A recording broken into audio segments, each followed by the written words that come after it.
readers, it is time for my final quarterly review for 2023. So this will be all the books that I've read from October through December of 2023. And there were still quite a lot. I did very much, like I swear. I tried to reduce how much I was reading by the end of the year because I was doing a lot of crafting, but I still got through a ton of books, and I honestly don't want to read that much for 2024, so we'll see how it goes. I did end up with over 700 books read overall for 2023, and I really wasn't aiming to do that. I guess in some ways it's good that I did, but also just wish that I hadn't. I don't know. Like, I did enjoy most of what I read. It wasn't just reading to read, and like I said, I cut back a lot toward the end of the year, where it was like I didn't push myself to finish anything by a certain time, which I'm kind of aiming for that for 2024, but I don't want to talk too much about that. I want to just go over what I did read for that final quarter. So take it away, other me. So it's hard to believe that this is the final quarterly review for 2023, and we're just on to a new year. It's unbelievable. But here is how I ended 2023. It began with the Creature features, which was like a special release that Amazon did where it was a series of short stories, and you could get the audio as well as the ebook version. So I did get both and go through them, and I enjoyed all of them. They were by a lot of my favorite horror authors, so it was a lot of fun. And we started it here at 621 books. And I know how this ends, but let's go through.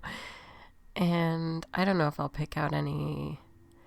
This was, of course, during the time that I got to finally read the light novel for I Swear I Won't Bother You Again, and I love it. I did try to read like some horror during this time. This is a great short story collection in these hallowed halls. I don't often like short stories, but that one was great. Another favorite during this time is Emily Wilde's Map of Other Lands. That will be out this January. It's better than the first book, and I loved the first book. It's super, super good. So if you read Emily Wilde's, Emily Wilde's Encyclopedia of Fairies, you'll like the Map of Other Lands. Like, it just, for me, it was up a level from it. It was just so good.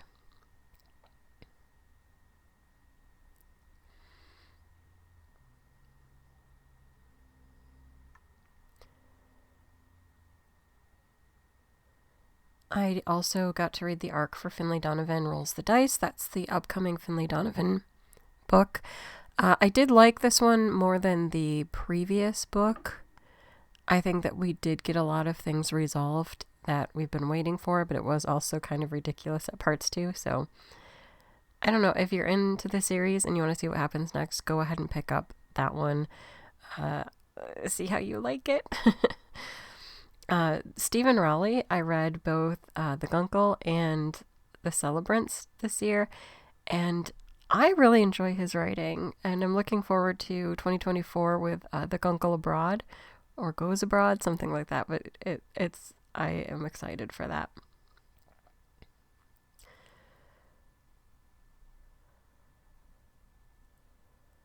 Looks like I started to get into my Christmas reads, as well as Five Nights at Freddy's. Listen, don't judge. I have a good time with those quick, just horror stories. They're a lot of fun.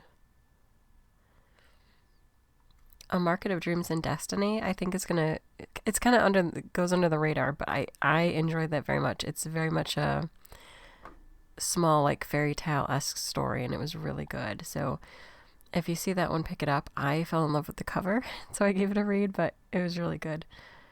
Let's see, anything else?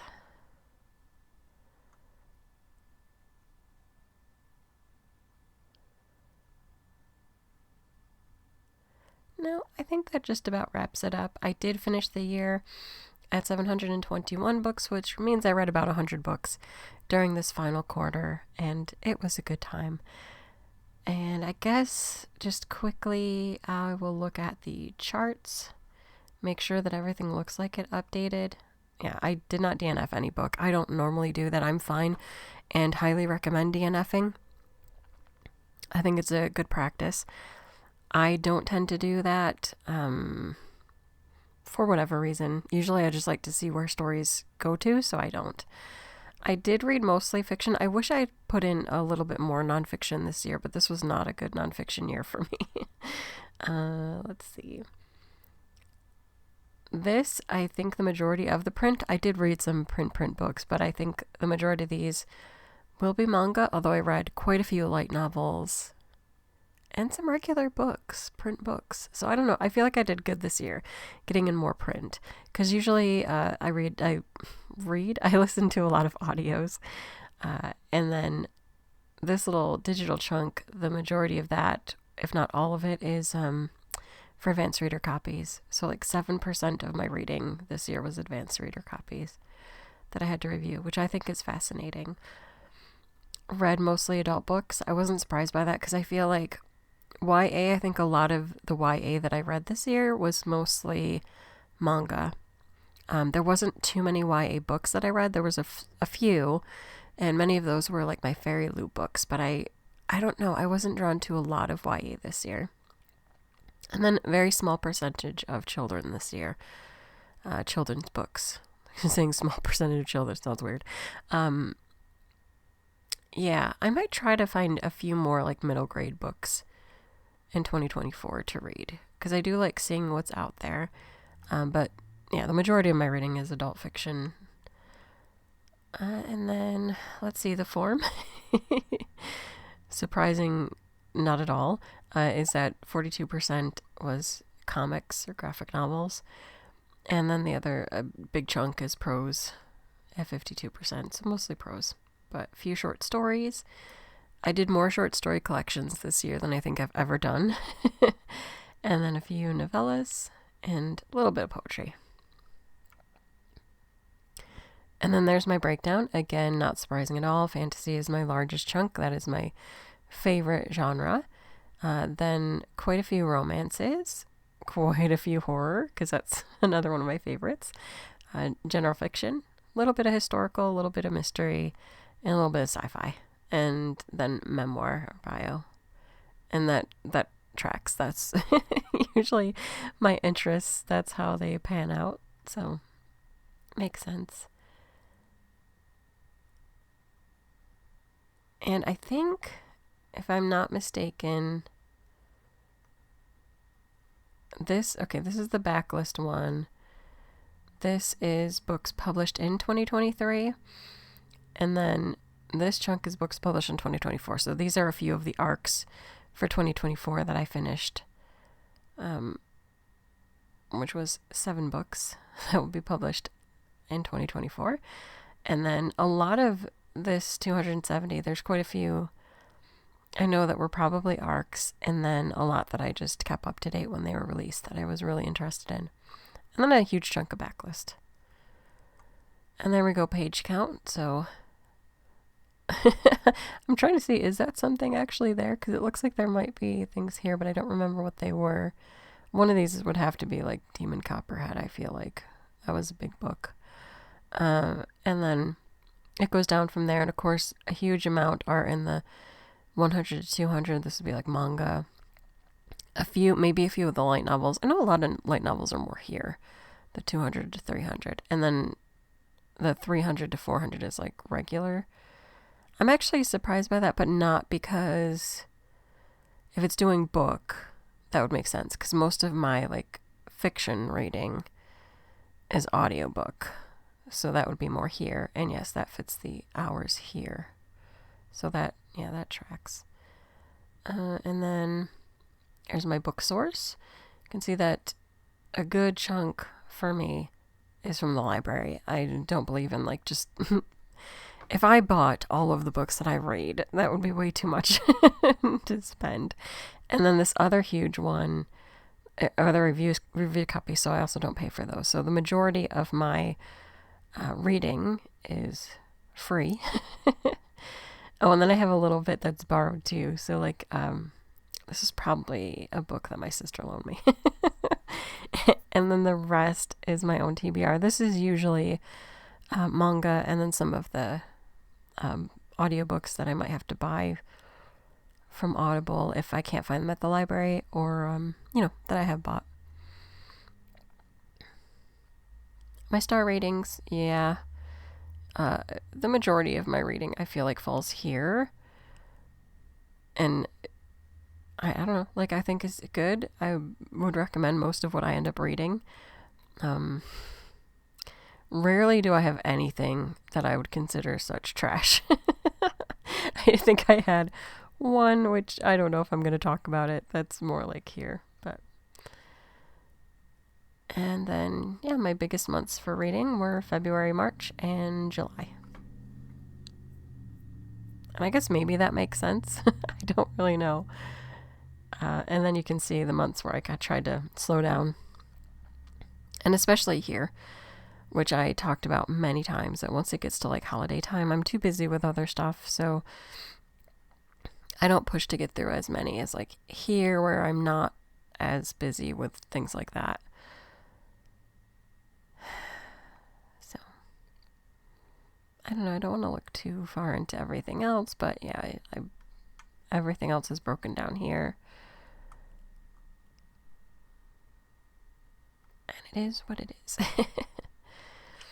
I think this doesn't track because I don't do this, so there's no chart there. But fun. This was a good final quarter. I just took it easy. I would kind of like for 2024 to be more like how I did this final quarter of the year, where I just take it easy. There's some goals that I want to hit for reading, like get through the 2 light novels that I choose, get through at least 1 library book. But I don't want to push myself to like, oh, you have to do whatever. I'm not off to the best start with that. I've already finished, let's see, 5 books and some graphic novels. I feel like at least 5. No, I think we're at like 7. I think I finished like 7 graphic novels, but it's fine as long as I'm happy about it. Like if I'm feeling stressed about it, then it's not good. But if I'm just enjoying what I'm doing, then it's fine. But anyway, that wraps up my final quarter. I will quickly hop to Goodreads, and I'll just scroll through covers because sometimes covers trigger something. So we start down here with that spooky series. I feel like this one's out this month too.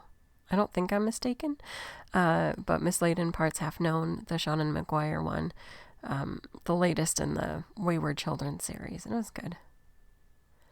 I really enjoyed this book, Grave Expectations. I was going to do a review on it, but now I don't think I'm going to have the time or won't necessarily fit in, and it's been a while now since I read it, but I really, really enjoyed this book. It was like a humorous crime where the person solving it or trying to solve it, she actually sees ghosts.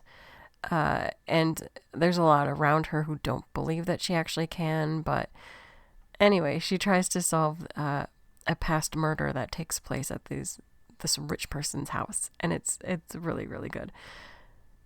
I would recommend that one. It was a lot of fun because there's a lot of humor in it, but it's also a crime solving series.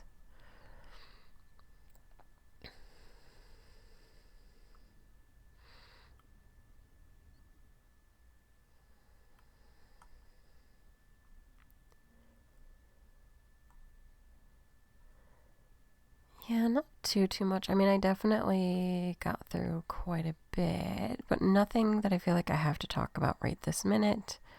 But that did wrap up my 2023 reading in this final quarter. Again, that was 721 books, which I didn't think I would read. And there we are.